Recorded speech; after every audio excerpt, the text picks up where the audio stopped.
छत्तीसगढ़ में मतदान के पहले चरण में डूबी कांग्रेस की नैया। सट्टा पर दांव, किसी नफा नुकसान। क्या टीएस देव सिंह होंगे कांग्रेस के सीएम उम्मीदवार? भूपेश बघेल पर बीजेपी ने खेला बड़ा दांव।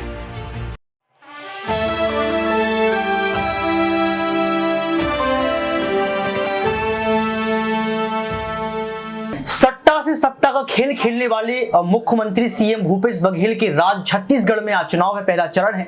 तो यहां पर तमाम सवाल उठ रहे हैं कि छत्तीसगढ़ में पहले मतदान के बीच किन सीटों पर जो है यहां पर फायदा कांग्रेस को मिल सकती है। लेकिन यहां पर यह कहा जा रहा है कि मुखिया ने सन्नाटा मचा दिया, यानी कि सीएम बघेल ने सन्नाटा मचा दिया। एक तरफ कांग्रेस के लिए जनता भरपूर वोट करना चाहती थी, लेकिन अब ऐसा क्या हो गया कि आंकड़े बदल गए। अब ऐसा क्या होगा कि यहां पर कहा जा रहा है कि भाजपा और कांग्रेस के बीच अब टक्कर होने वाली है। पहले यह कहा जा रहा था कि भाजपा पार्टी जो है टक्कर में है ही नहीं, फिर से छत्तीसगढ़ में कांग्रेस की सरकार बनने वाली है। लेकिन मुखिया ने सट्टा खेल दिया। मुखिया के सट्टेबाजी में सत्ता चलाने के बीच जो जितने भी बिंदु सामने आए, उससे ऐसा लगा कि अब महिलाएं पसंद नहीं कर रही हैं, अब लोग पसंद नहीं कर रहे हैं और सट्टेबाजों को दो ही भगा दिया। तो सवाल ये उठ रहा है कि क्या पहले मतदान में यहां पर सीएम भूपेश बघेल का जादू काम कर पाएगा? क्योंकि अपनी सफाई में बहुत कुछ कह दिया, लेकिन ये सफाई कब तक चलती रहेगी?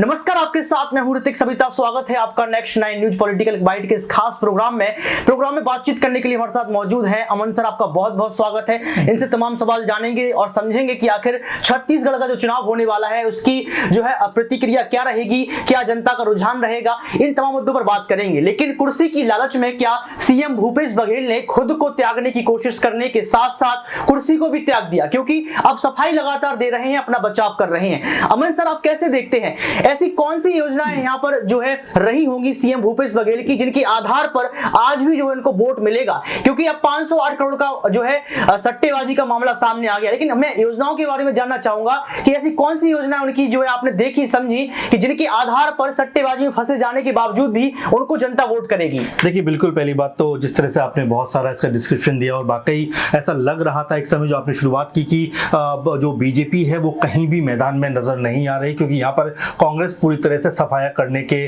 पूरी तरह से मूड में है। लेकिन कहते हैं कि ये पॉलिटिकल है, बड़ी चिकनी डगर होती है इसकी। यहाँ पर पल पल जो है रुझान, पल पल जो मतदाताओं का जो मत करने का तरीका है वो बदल जाता है। और ऐसा ही कुछ हुआ जब जो महादेव ऐप है और जिस तरह से उस पर सट्टेबाजी का पूरा खेल नजर आया, उसमें 508 करोड़ रुपए सोचिए एक सीएम को देने की बात कही गई है। और ये कितने बड़ा खेल है, क्योंकि बॉलीवुड हस्तियां तक इसमें इन्वॉल्व है, तो ये कोई छोटा मोटा खेल नहीं है। और चुनाव से एन वक्त निकलकर पहले सामने आना और जिस तरह से बीजेपी ने इस मसले को भुनाया है, जिस तरह से इस मसले पर अपनी प्रतिक्रिया दी है, उसने कहीं ना कहीं कांग्रेस के लिए मुश्किलें खड़ी कर दी हैं। दूसरा सवाल आपने कहा कि 20 सीटों का जो ये शुरुआती चुनाव है, क्योंकि 2 चरणों पे यहाँ पर चुनाव है और आज जो पहला चरण है, हालांकि ये पहला चरण नक्सल प्रभावित जो इलाके हैं उसमें ज्यादा नजर आ रहा है। तो हो सकता है कि इसकी जो कह सकते हैं कि वोटों में जो तब्दीली है वो अलग तरह से नजर आए। लेकिन हाँ, अमूमन जो पूरा अगर हम छत्तीसगढ़ को देखें तो कहीं ना कहीं जो महादेव ऐप है उसकी जो सट्टेबाजी है उसमें सीएम का नाम आना, ये तमाम बातें कहीं ना कहीं कांग्रेस को बैकफुट पर लेकर आ गया है। और सबसे बड़ी बात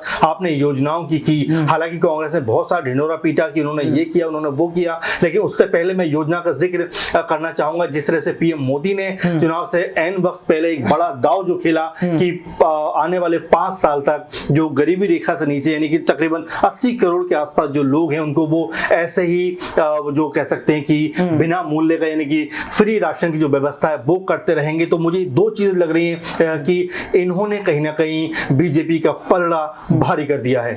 देखिए, यहाँ पर अपनी बात रखते नजर आए अमन सर, लेकिन सबसे बड़ी बात यहाँ पर निकल रही है कि कुर्सी के खेल में कहीं ना कहीं लोग डूबना चाहते हैं। लोग कहते हैं कि हम सत्ता के लालची बन जाएंगे। सत्ता को पाने के लिए सिंधिया जैसे बड़े नेता अपनी पार्टी को छोड़कर, अपने अस्तित्व को छोड़कर अस्तित्व विहीन होने के लिए भाजपा में पहुंच जाते हैं। हालांकि जो सपना वह देख रहे थे मुख्यमंत्री बनने का, वो अभी भी साकार नहीं हो पाया। लेकिन मेरा सवाल ये रहेगा कि यहाँ पर भूपेश बघेल भी जो है कहीं ना कहीं पीछे हटते नजर आ रहे हैं। अगर कांग्रेस पार्टी अगर जीतती है सर यहाँ पर, तो क्या टीएस सिंह देव को मुख्यमंत्री बनने के चांस है? क्या आपको लगता है कि अगर उनको उतारा जाएगा तो भूपेश बघेल की किरकिरी होगी या फिर भूपेश बघेल खुद उनको माला पहना देंगे जाकर? देखिए, बहुत ही अलग तरह का आपने सवाल पूछा है, क्योंकि जो टीएस सिंह है इनको लेकर पहले भी बड़ी कंट्रोवर्सी, पहले भी कहीं ना कहीं बयानबाजी को दौर रहा और पहले भी कहीं ना कहीं ये लगा, एक समय तो ऐसा लगा कि कांग्रेस पार्टी जो है वो छत्तीसगढ़ में भी टूट जाएगी, क्योंकि वहां पर आप देखेंगे कि दो बड़े नेताओं के बीच कहीं ना कहीं पार्टी बढ़ती हुई नजर आई। लेकिन अब आपने एक बार फिर टीएस सिंह का नाम जिस तरह से सामने लेकर आए हैं, उसमें कहीं ना कहीं एक बात तो है, क्योंकि उन्होंने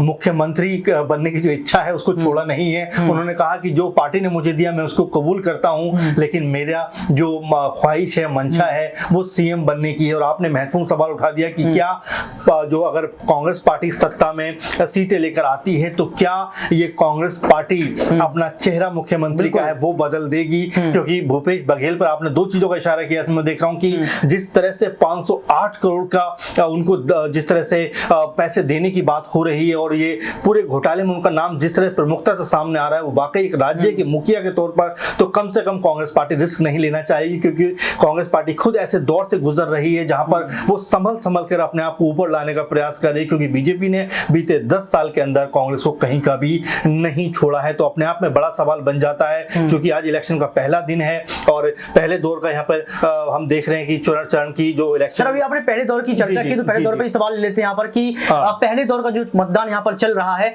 ऐसी कौन सी सीटें रहेंगी जिस पर जो है कांग्रेस पार्टी बढ़ोतरी हासिल कर सकती है, उनकी हॉट सीट या केंद्र सीट की बताई जा सकती है? क्योंकि आप देखिए लगातार कि जिन सीटों में कांग्रेस का दबदबा रहा, उन सीटों में भी जो है मतदान की प्रक्रिया जो सामने आती जा रही है, उसमें अनुमान लग रहा है, सूत्र यही कह रहे हैं कि अब कांग्रेस पार्टी जो है पिछलती हुई नजर आ रही है। लेकिन ऐसी कौन सी सीटें रहेंगी जिसको अभी भी कांग्रेस जो है पहले मतदान के चरण में लीड करती हुई नजर आ रही है? देखिए, पहली बात तो यह है कि जो मतदान है वो बहुत धीमा चल रहा है और बहुत ज्यादा अभी लोग निकल कर जो है सामने नहीं आए। 10% के आसपास जो अभी तक का आंकड़ा है वो है। और दूसरी बात मैं आपको बताता चलूं कि ये जो 20 सीटों पर चुनाव हो रहा है, इसमें से 19 सीटें कांग्रेस के पास ऑलरेडी हैं और ऐसे में एक सीट बीजेपी के पास है। तो आप ये मानकर चलिए कि इन 20 सीटों पर कांग्रेस पार्टी का दबदबा कितना मजबूत है। लेकिन मैं फिर वही बात कहना चाहता हूं कि अभी तक जो आंकड़ेबाजी है उसमें तो हम देख रहे हैं कि कांग्रेस पार्टी बहुत मजबूत है। 20 सीटों में से 19 सीटें उसके पास है, कागजों पर तो हमें खूब नजर आ रहा है, लेकिन जमीनी हकीकत क्या है? क्योंकि हमने 2-3 चीजें इसमें देखी जहां से जो मतदाता है उनका रुझान कहीं ना कहीं बदलता हुआ नजर आएगा। और जब ये मत पत्र खुलेंगे, यानी कि जब परिणाम सामने आएंगे, तो मुझे लगता है कि कुछ चौंकाने वाले परिणाम सामने आ सकते हैं, क्योंकि कांग्रेस पार्टी इसी बात पे इतरा रही है कि भाई उसके पास 20 में से 19 सीटें हैं। आपने भी जिक्र किया कि 20 में से 19 सीटें उनके पास है, लेकिन आपको ये लगता नहीं है कि 19 सीट होने के बावजूद भी जो है छत्तीसगढ़ के मुख्यमंत्री भूपेश बघेल ने जो है जनता के साथ धोखाधड़ी की, जनता को धोखा दिया? क्योंकि आप ये समझिए कि जो पैसा सामने आया, उस पैसों को तो ठीक है उन्होंने पार्टी में जो चलाने के लिए लगाया होगा, लेकिन सवाल यहाँ पर ये उठ रहा है कि आपने अधिकारियों को अपने वश में कर लिया, पुलिस अधिकारियों को अपने वश में कर लिया, आपने कठपुतली बना लिया। आप भाजपा पर निशाना साधते हैं कि ईडी सीबीआई उनके जो है कदमों पर है, ईडी सीबीआई का रिमोट जो है पीएम मोदी के पास है। तो आपको लगता नहीं है कि आपने तो यहाँ पर पुलिस अधिकारियों को अपना कठपुतली बना लिया, आपने पुलिस अधिकारियों से वो काम करवाए जो काम नहीं करवाना चाहिए था? तो क्या वो 19 सीट जो कांग्रेस के हाथों में है सिर्फ इसी वजह से जो चली जाएंगी?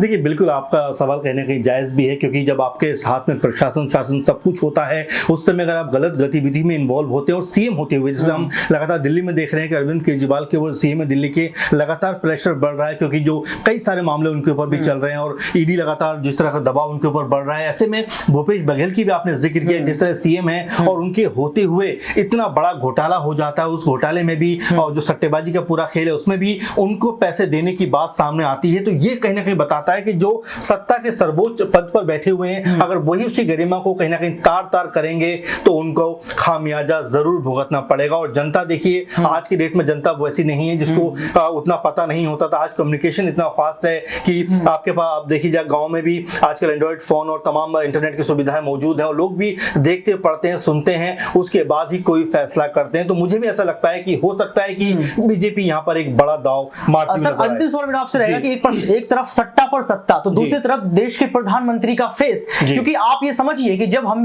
मतदान करते हैं तो जब ग्राउंड पर उतरते हैं तो ग्राउंड से जनता पर जब पूछते हैं कि सर आप किसको वोट करने वाले, तो उनका जवाब होता है मोदी को। उनका जवाब ये नहीं होता कि कमल के फूल पर जो है यहाँ पर हम वोट करेंगे। यानी कि उनकी मानसिकता में अगर चुनाव चिन्ह की बात करें तो भाजपा के लिए मोदी बन चुके हैं, उनका चुनाव चिन्ह जो कमल है वो खत्म हो चुका है मेरी दृष्टि में, क्योंकि आप जहां भी जाएंगे वहां मोदी मोदी आपको जो नजर आएगा। तो क्या आप इसको कैसे देखते हैं कि एक तरफ मोदी, दूसरे पर सट्टा पर सत्ता, इन दोनों पर हम सवाल लेना चाहेंगे कि इसको आप कैसे देखें? क्योंकि अब दिसंबर भी नजदीक है, निष्कर्ष सामने आएगा, परिणाम सामने आएगा। क्या भूपेश बघेल को आंसुओं का सामना करना पड़ेगा या फिर भूपेश बघेल अब जेल जाते हुए नजर आएंगे? देखिए, कई सारी बातें इसमें हम कह सकते हैं और जिस तरह के कह सकते हैं खुलासे हो रहे हैं उससे तो नजर आ रहा है कि आने वाले दिनों में जरूर इसको लेकर कोई ना कोई बड़े खुलासे होंगे, क्योंकि जब इलेक्शन के बाद जब मत पेटियां खुलेंगी उसमें अगर कांग्रेस पार्टी को हार मिलती है या कांग्रेस पार्टी सत्ता से बाहर हो जाती है तो वाकई भूपेश बघेल के ऊपर गाज गिरना तय है। और जीतने के बाद भी कांग्रेस पार्टी को सवाल करना चाहिए कि भाई आपने इतना बड़ा घोटाला कैसे करने की हिम्मत की, क्योंकि आप शासन के सबसे उच्च पद पर बैठे हो। अगर आप ऐसी ऊंची हरकत करोगे तो राज्य को आप क्या सीख दोगे। तो मेरे ख्याल से कांग्रेस पार्टी कहीं ना कहीं डाबाडोल वाली स्थिति में जरूर है। बिल्कुल, यहाँ पर जो है सर ने अपनी बात को रखा, लेकिन सबसे बड़ा सवाल यह है कि जब विपक्ष हारता है, जब विपक्ष के खेमे में सीटें नहीं आती, जनता नकार देती है, तो विपक्ष के पास सिर्फ एक ही मुद्दा होता है, ईवीएम। लगातार कह दिया जाता है कि ईवीएम में गड़बड़ी थी, ईवीएम में धांधलीबाजी हुई, क्योंकि जब से रामपुर और मैनपुरी में उपचुनाव हुए थे तब से लगातार जो है टारगेट किया जा रहा है कि आखिर धांधलीबाजी कैसी हुई, ईवीएम चोरी कैसे हो गई, कैसे जो है विशेष समुदायों को वोट डालने से रोका गया। अब देखना यह पड़ेगा कि महादेव ऐप ने क्या यहां पर सीएम भूपेश बघेल की वाट लगा दी, क्योंकि आप ये समझिए कि चुनाव के पहले इतना बड़ा घोटाला हो जाना, इतनी बड़ी सट्टेबाजी में फंस जाना, ये सीएम भूपेश बघेल पर जो है बिल्कुल भी ठीक इशारा नहीं देता है। अब देखना यह पड़ेगा कि चुनाव का जब रिजल्ट सामने आता है, परिणाम सामने आता है, तो क्या सीएम भूपेश बघेल मुंह दिखाने लायक रहेंगे या फिर भाजपा सरकार जो है यहां पर जीतती हुई नजर आएगी। क्योंकि अभी जो सर्वे हैं, जो आंकड़े हैं, वो 50-50% की तरह हो गया है। यहाँ पे ये कहा जा रहा है कि ये 50-50% का मैच है, कोई भी जीत सकता है, कोई भी हार सकता है। लेकिन भाजपा पार्टी के पास एक जो है एक समुदाय की बात कर लें, वो टारगेट करती है, और इसके साथ साथ भाजपा सरकार के मैनिफेस्टो में इतनी सारी उम्मीदें जताई गई हैं जो शायद अभी भूपेश बघेल ने नहीं भी जताई हैं। तो क्या इस बार भाजपा सरकार जीतती हुई नजर आएगी, क्योंकि यहां पर देश के प्रधानमंत्री नरेंद्र मोदी ने भी कह दिया छत्तीसगढ़िया सबसे बढ़िया। आज के इस खास प्रोग्राम में बस इतना ही। देखते रहिए नेक्स्ट 9 न्यूज पॉलिटिकल बाइट।